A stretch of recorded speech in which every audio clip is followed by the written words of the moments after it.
So what can we learn from Antarctica in 2021 and moving forward? And this is a question for both you guys. Well, so I'm not the science person. Science guy will answer that better than I will. But well, then I'll frame it this way for you. Like, what can we learn about the polar expeditions of the past moving forward? Right. So I go back to that whole climate science thing. Honestly, I really do believe that climate and the fact that it's changing is bringing some of this to the surface for people that may not have really cared or noticed before. Yeah, pun intended. Indeed. So I think that's part of it.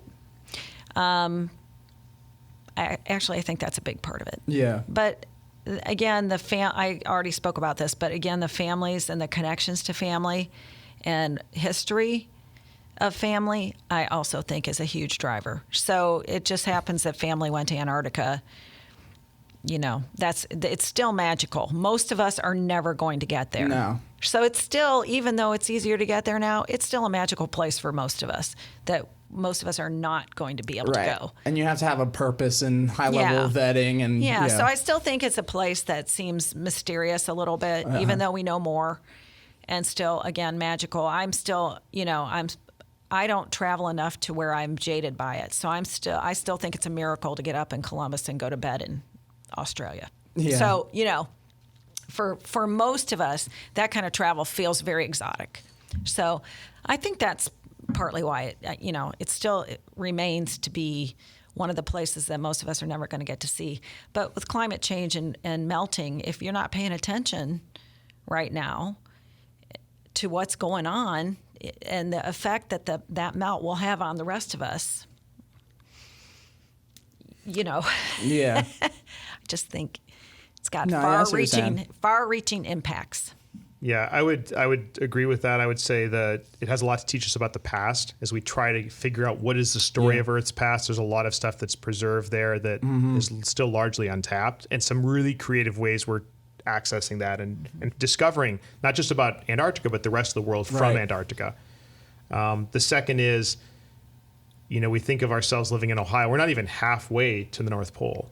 We're slightly closer to the equator. That's true. But polar regions affect our weather. They affect our ocean circulation. They affect our seas. They affect where other people move from in the world.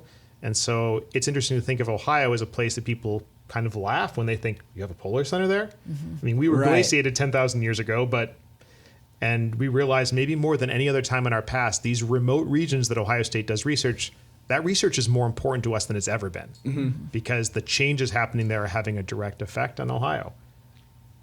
Yeah.